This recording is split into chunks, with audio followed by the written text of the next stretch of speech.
nikmat yang luar biasa. Kalau tidak kita berakhlak kepada Allah, Allah tidak mengharap yang lain. Allah mengharap kita menjadi hamba yang berakhlak kepadanya, berterima kasih kepadanya, sering mengatakan alhamdulillah, lazim di mulut kita Allahu Akbar, masya Allah, tabarakallah. Ini yang Allah harapkan pada hamba. Ini yang dididik kita oleh Abuya.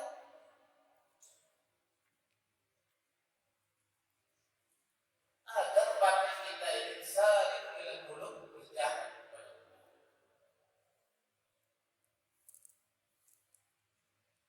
Ini juga syarat untuk diterimanya ibadah, bukan sekedar sah. Sering kita berikan contoh, kita lakukan itu di pemerintah. Kita mengajukan sebuah permohonan dengan proposal yang bagus, dengan stempel, dengan rekomendasi yang dari segala instansi yang terkait. Apa otomatis ini proposal ini diterima? Tidak. Ini harus dekat dulu dengan pemerintah. Hargai dulu yang pegang pemerintah kekuasaan ini, baru apalah kita di ACC. Kalau tidak ada protokol. Begitu juga kita bertawajuh berdiri kepada Allah setelah syarat dan hukumnya sudah benar, apa ada jaminan kepada kita diterima? Tidak harus ada hubungan batin dengan Allah. Ya Allah, batin kita yang selalu memanggil Allah, ya Ilahi, ya Allah. Sangat kurang ibadahku ini, sangat lemah tubuhku ini, sangat bodoh otakku ini.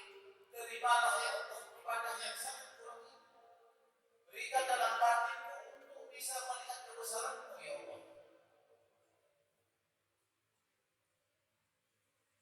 Berikan dalam batinku ini adalah cahaya sifat, cahaya afal, agar aku bisa dekat denganmu. Dengan ini ibadah itu diterima. Kemudian kita diajarkan oleh Abu yang adalah ilmu hakikat.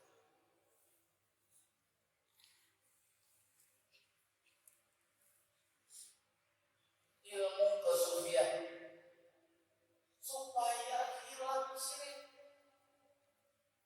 supaya tidak ada yang selain Allah yang kita agungkan,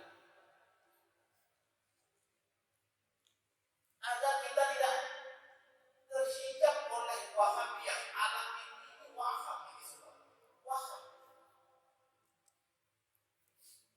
Kita merasa kaya dengan karena rajin, ini waham.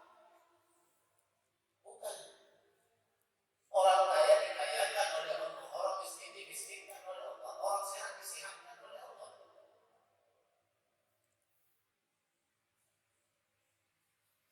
Pengajian ini tidak perlu mengkaji lebih tinggi, kitab-kitab yang lebih tinggi. Untuk memahami kajian kesufian ini cukup dengan pengalaman.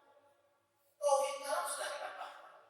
Tapi untuk lengkapnya, maka dia mengajarkan kita banyak kitab untuk memahami ini, agar tidak jadi perdebatan.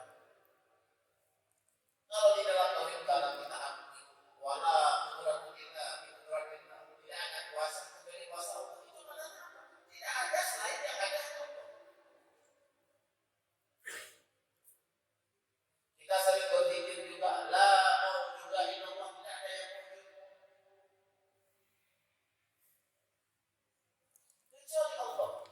Kalau tidak ada yang wujud kecuali Allah, berarti tidak ada yang wujud sifat, tidak ada wujud afal, tidak ada wujud Allah, yang kecuali Allah semua. Kalau tidak ada yang wujud, berarti tidak ada wujud sifat makhluk kecuali wujud sifat Allah yang ada. Tidak ada perbuatan makhluk kecuali perbuatan Allah yang ada. Ujung-ujungnya tidak ada wujud makhluk kecuali wujud Allah yang ada. Untuk mengatakan ini maka la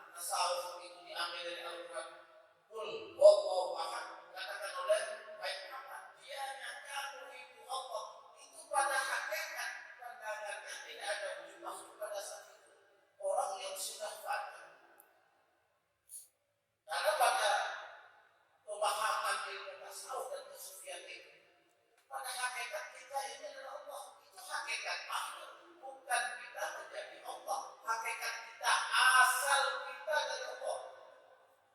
Kalau memang bukan asal kita dari Allah, lalu asal kita dari mana? Dari ayah, ibu? Bukan. Ayah ibu kita juga dari nenek kita.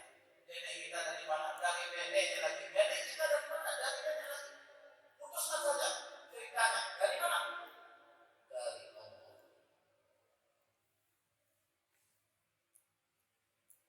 Maka bahasa tidak ada yang wujud kecuali Allah. Itu sebuah kesadaran dipahami oleh semua orang. Tidak perlu ada banyak sekali.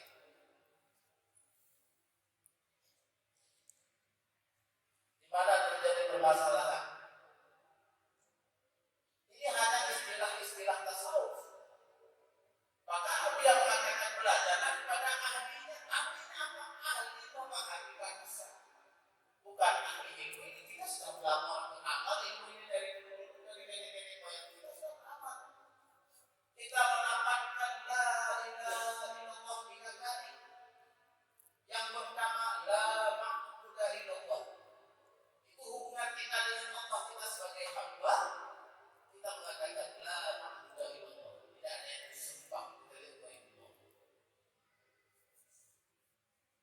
Kedua, la maqsuda illallah. Tidak ada tujuan hidupmu. Walaupun aku tinggal, aku bekerja, aku bangun rumah, aku beli mobil, banyak uang, tidak ada tujuan itu ya Allah. Kecuali tujuan hanya Engkau. Itu orang mereka. Yang pertama aku serentak, kedua mereka. Yang ketiga hakikat. La ilaha illallah, la mawjuda illallah. Ini semua melakukan makna yang sama. La mawjuda illallah, tidak ada yang wujud.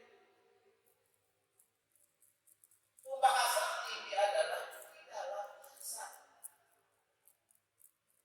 Ihsan ini mengajarkan hakikat. Di saat kita diajarkan oleh Rasulullah, apa makna ihsan? Allah ka'annaka tara. Sumpah oleh Muhammad Allah seolah-olah engkau melihat Allah. Apa melihat Allah? Di saat kamu tidak bisa melihat dirimu lagi, maka pada saat itu Allah tidak bisa. Kalau kita bisa melihat Allah, kita tidak bisa. Kapan kita dekat dengan Allah? Dikala kita sudah dapat melihat tidak ada wujud kita, tidak ada sifat kita, tidak ada wujud perbuatan kita, maka pada saat itu kita dekat dengan Allah.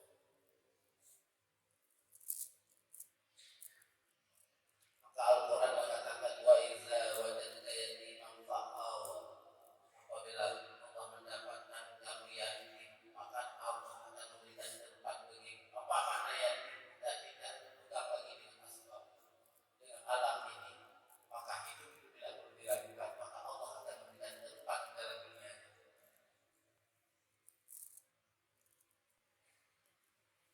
Jadi mengenai masalah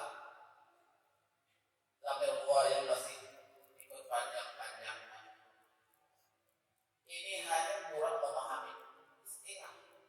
Kalau saya amati, hanya kurang memahami istilah ulama tasawuf dan ulama sufi. Pada hakikatnya wujudnya Allah, pada kaidnya Rasul. Kalau kita lihat wujud makhluk, tidak ada tubuh kita sebentar lagi hilang. Ada nyawa pun hilang. Ada sifat pun hilang. Kita keluar, ya seperti Allah berikan kita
orang non Muslim agama Islam yang memiliki 3 sajat.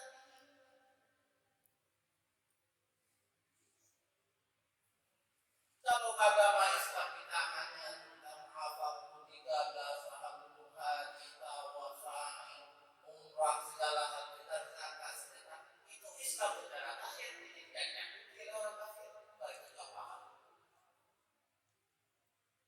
Tapi Islam yang tadi adalah Islam yang punya kandungan di dalamnya. Ada roh di dalamnya. Roh Islam itu adalah tasawuf.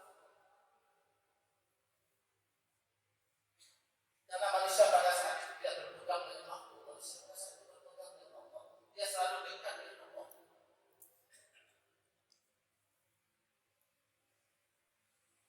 Maka dia tentang jiwa raganya, keberaniannya, keteguhannya, mengajarkan ilmu ini bukan tujuannya martabat, pangkat. Apa yang dia cari? Agar umat Islam baik di Aceh, di luar Aceh, di dunia ini paham tentang agamanya sendiri. Agama kita bukan sekedar Islam dan iman, tetapi ada ihsan. Ihsan mengenai hakikat harus bahas, harus dibahas. Kalau ulama mengatakan kita lunas, kita diikuti, ajarkan manusia itu sekedar akal mereka, kemampuan mereka. Ini kan orang-orang baru masuk ke dalam Islam, baru 1 bulan masuk Islam, jangan diperas mereka memahami seperti ini. Tapi kalau kita memang dari nenek moyang kita Islam, besar di negara Islam, hidup bersama ayah Islam, mama Islam, guru-guru semuanya Islam, bagaimana tidak diajarkan ini? Apa tunggu sampai mati? Kapan kita tunggu paham kalau kita pernah disampaikan? Maka perlu disampaikan. Bila dapat lagi penjamin tidak akan sesat menyampaikan ilmu ini. Ada ulama-ulama yang mengatakan dalam kita tasawuf, ajarkan kita benas, ajarkan manusia itu mereka dihukumih dengan kadar pemahaman mereka. Itu ada. Setiap kita siapa? Apa kita mau umat Islam hanya memahami 2 rukun saja, Islam dan iman.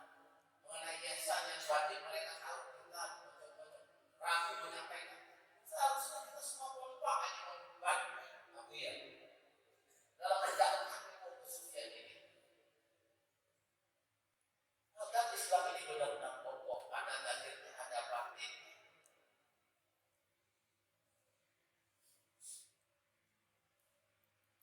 Kita Al-Qur'an sudah menyampaikan di dalam kitab Al-Hikmah.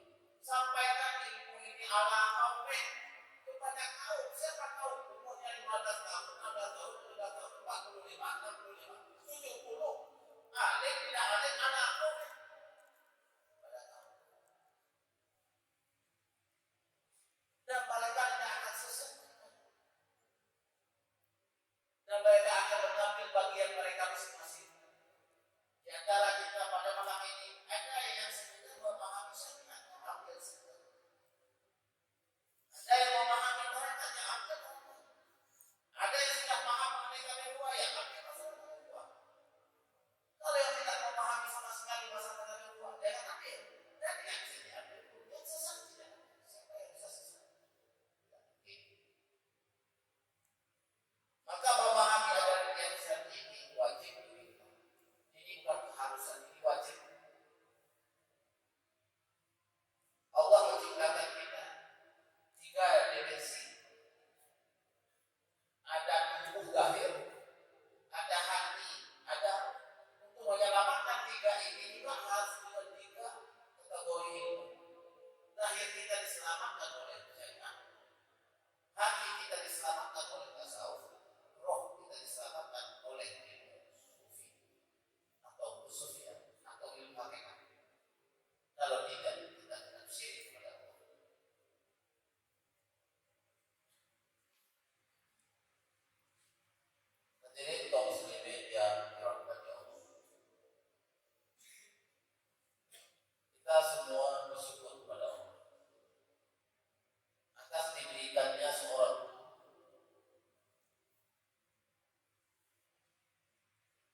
yang berjiwa besar,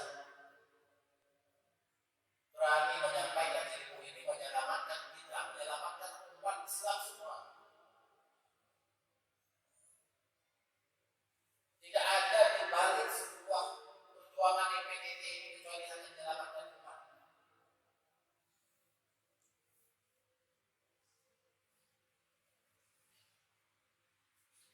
Karena dia melihat ibadah kita sekarang hanya yang mampu kita benarkan hanya takdir. Wajah wajhi aku hadakan akan zatku illati fatara samawati wal ardh. Ini sudah bermasalah. Nah, wajah kita sudah bermasalah. Bahkan sering kita menganggap wahai kita itu sunat.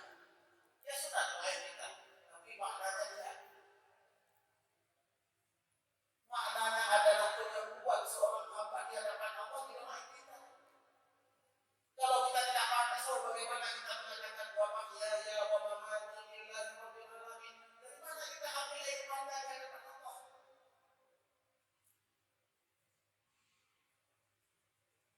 Maka benar orang mengatakan orang Arab itu kadang-kadang awam, tapi salatnya jauh lebih bagus dari kita.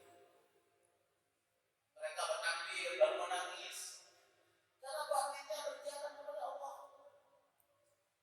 Kadang-kadang kita sholat dalam rumah tapi tidak menangis. Dalam masjid tidak menangis. Dan dekat batin kita dari Allah. Karena kita mengatakan wa mahyaya wa mamati lillahi rabbil alamin. Kita tidak tersentuh, kita tidak ada hadapan Allah. Kita sendiri. Kita tidak bisa melihat Allah sedang melihat kita. Karena tasawuf ini tidak ada di dalam batin kita.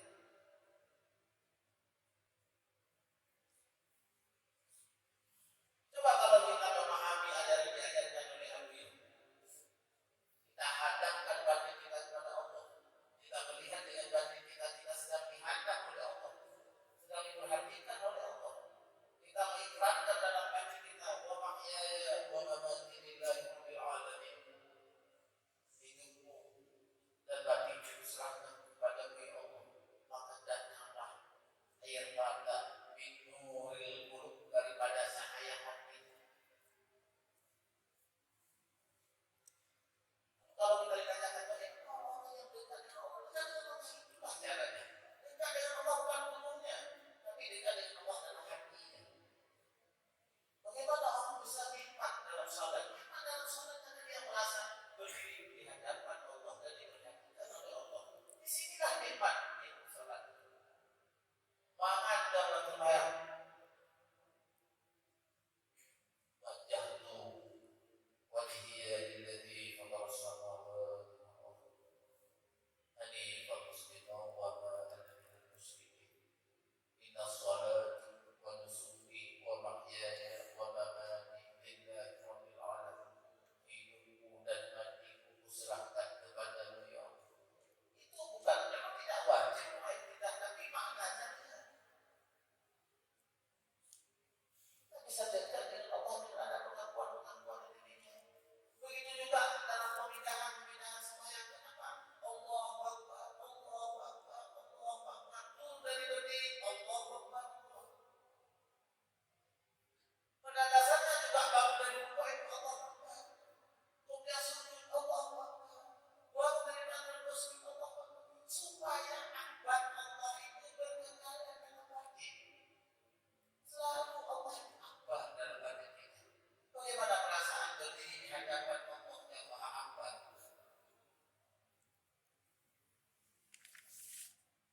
Maka disinilah sembahyang yang seperti inilah yang mampu tamhaan fasa dan muka, mencegah kamu daripada kemungkaran. Sembahyang yang seperti ini, sembahyang yang ada tasawufnya di dalam, sembahyang yang ada hakikatnya di dalam, tidak sekedar syariat.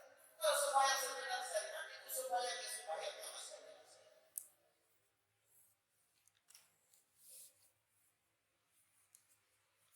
Sembahyang adalah maksiat dalam. Siapa? Apa yang salah dalam hal ini? Masjid dibangun besar-besar, jamaahnya tidak ada. Yang salah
umat Islam beradab berakhlak kepada Allahnya sendiri yang memberikan nyawa, Allah yang memberikan dia sehat, Allah yang memberikan dia istri, Allah yang memberikan dia anak. Dia lebih patuh kepada ibunya daripada Allah yang menciptakan ibunya. Ada orang yang mau mengatakan ibunya atau membantah orang tuanya, tidak berani. Tapi kenapa Allah mereka berani? Karena Allah ini kosong di dalam hatinya. Ini yang membuat Abu Yazid tidak tidur malam, yang membuat Abu Yazid hilang lelah, hilang letih, sakit beliau. Karena melihat umat Islam yang masih kurang memahami agama dengan benar. Maka kita semua harus bersama-sama, yang alim, yang tidak alim, yang cerdas intelektual, pejabat yang bukan pejabat, ajak saudara-saudara kita memahami agama dengan benar. Tiga dimensi agama ini harus dipahami dengan benar, agar lahirnya